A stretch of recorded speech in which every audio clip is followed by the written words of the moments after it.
I noticed looking at the screws here that somebody's already tried to take the neck off, or at least these screws may have been replaced. This one looks quite badly damaged, so I'm going to see how far I can get. So they're quite stiff. That one's loose. That one's coming off. A bit worried about this one because it's already damaged, which would sort of imply that it's quite tight. Yes, that's what I thought.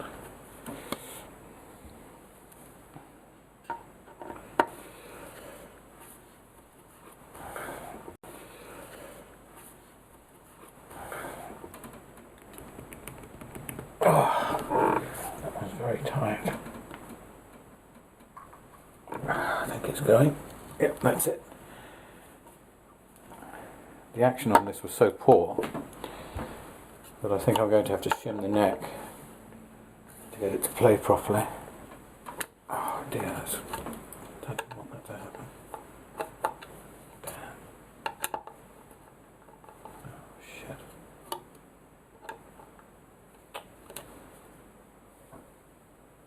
That's bad news, I'm afraid. It's just gone.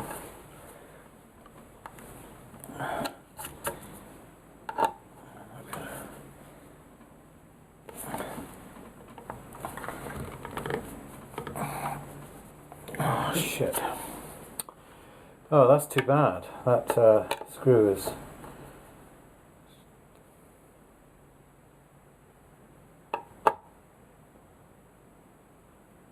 That screw's ruined.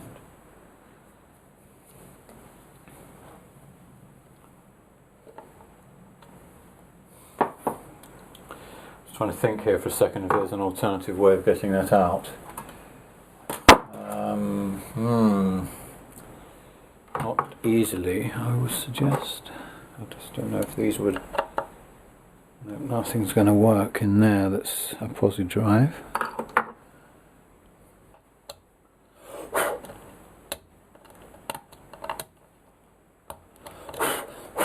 There's lots of bits in there. Let's try once more with the screwdriver.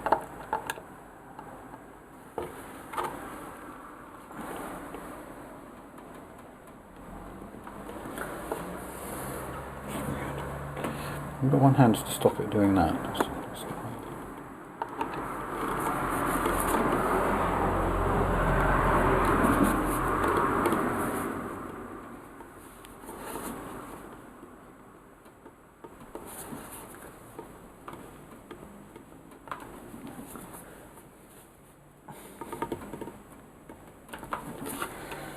The weird thing is, it turned before, but when I undid that, then it seemed to stop turning. So I'm going to do that one back up a bit and see if that makes any difference.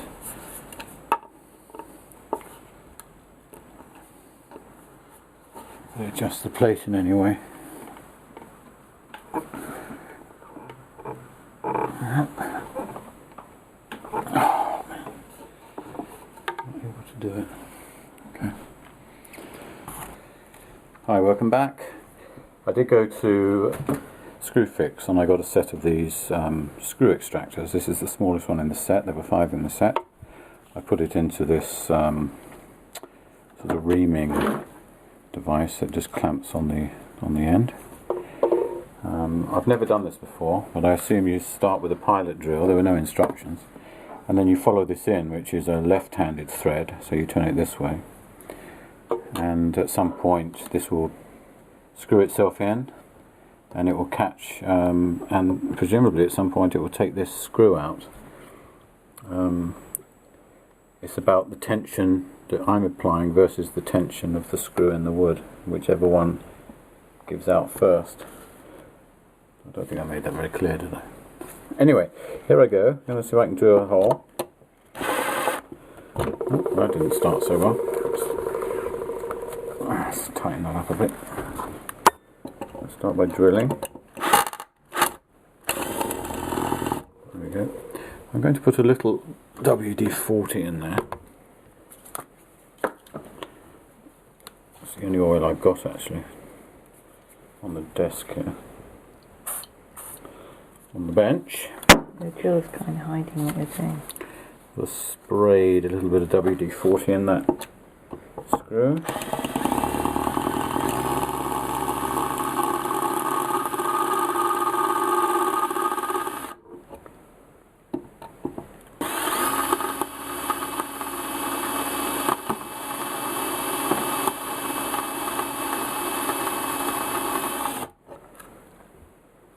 A little bit more.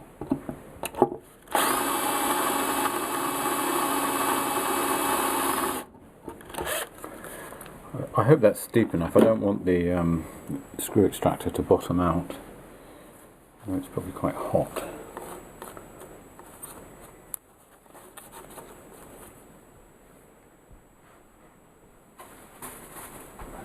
Okay. If I've done that right, this should screw in. Not sure though. Right, well the first thing that's become apparent is the hole is too big. I'm going to have to get the next size up. So Matthew's just gone to get the tool, which he took downstairs and left downstairs. This is the hole. And this is when he comes punching back upstairs. The big question is whether this will actually go in the screw hole. Yeah, I think it will. Right, are you rolling? No? Yeah.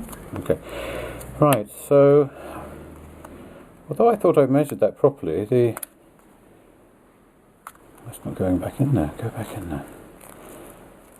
Oh, it doesn't want to go back in there. The drill was too big. Although it doesn't really matter because there was such a lot of... I tried so hard with such a lot of pressure to try to undo that. I couldn't.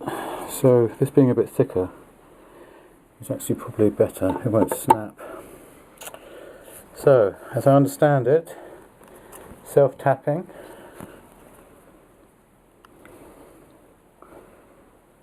Turn it anti-clockwise. There we go, look at that. See that?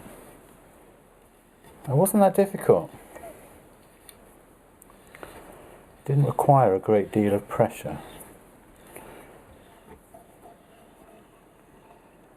Wow, well, there you go, there's a tip for you. See how rusty that is? Can you see how rusty that is? A lot of rust on that screw, and that's what's happening. It's rusting and it's bonding with the wood. It doesn't want to come out. So there's that one. Now I'll take the others out.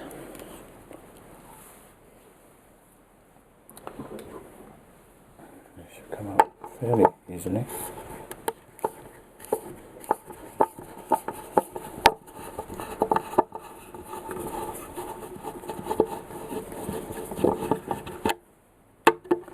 I'm just going to move this over so that the neck doesn't fall out.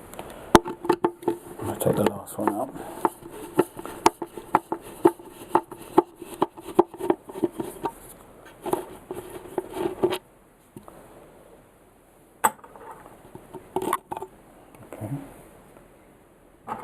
There's a mystery hole there, I have no idea what that's about. Oh, look at that, the body's just, I'm going to flip it over.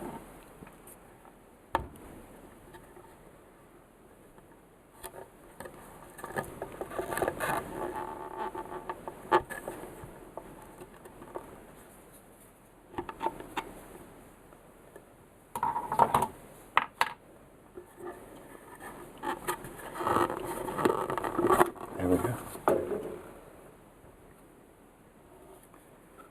It's interesting how that paint has stuck on there, how the varnish ends here. Well, I would almost draw the conclusion that this was assembled while it was still drying. This is why the wood's stuck and the varnish has come off. Anyway, perfect. So, get yourself some screw extractors if you have a sticking screw on the back of your neck.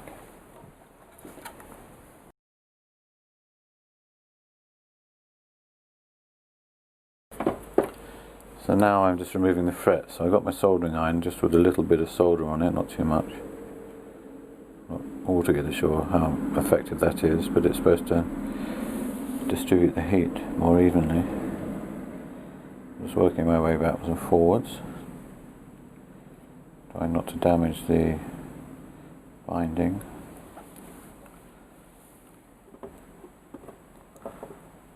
Just work my way along. That came out pretty easy, very little damage. I'll try to do this the other way around so you can see it from the camera more. So just gently heating this up. I don't think there was ever any glue used on this particular fret job.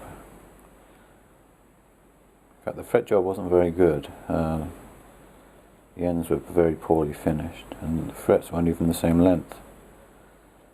In some cases it was about 0.5 millimetre back from the edge of the binding, in some it was more than that.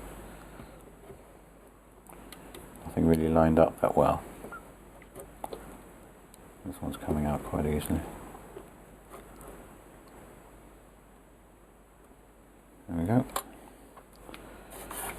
I'm not altogether sure what all the fuss was about. I assumed this was going to be very difficult to do. It could just be that these aren't very well glued in. It's coming out good, very little breakaway.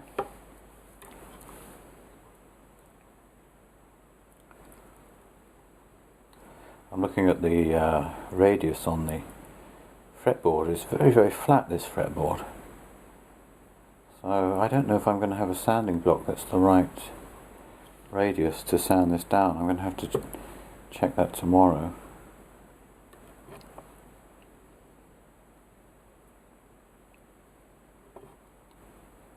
I think it'd be very easy just to yank this out, but I think the answer here is to go as slowly as possible.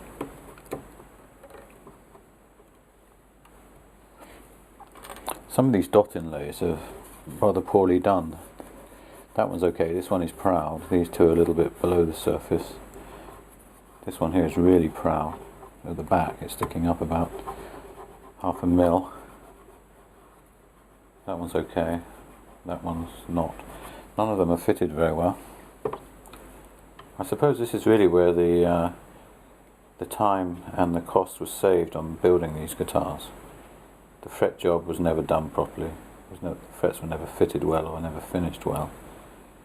It seemed like they were done in a hurry.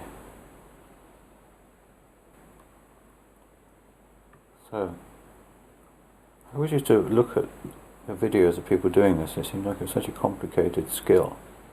But I would say to people that don't be too afraid, you know. I've got these fret pullers, I got them on eBay. I think they're made in China. I think they cost me about £7.50.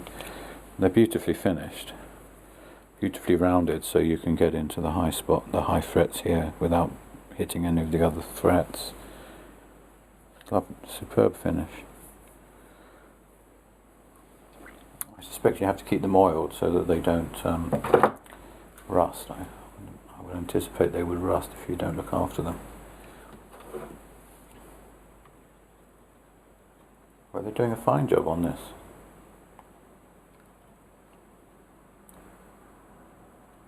I'm using a 30-watt soldering iron here.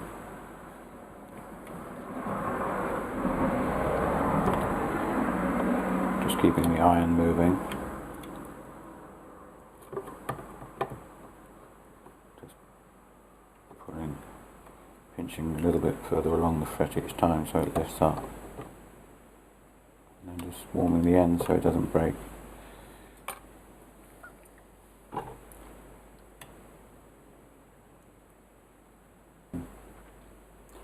Last one is the 0 fret, which I'm going to keep on the side as a reference.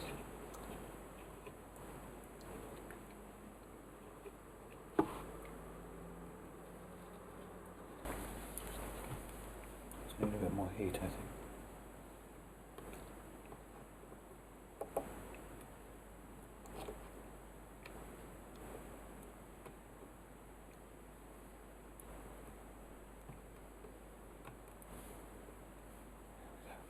That one's out. So that's all the frets removed.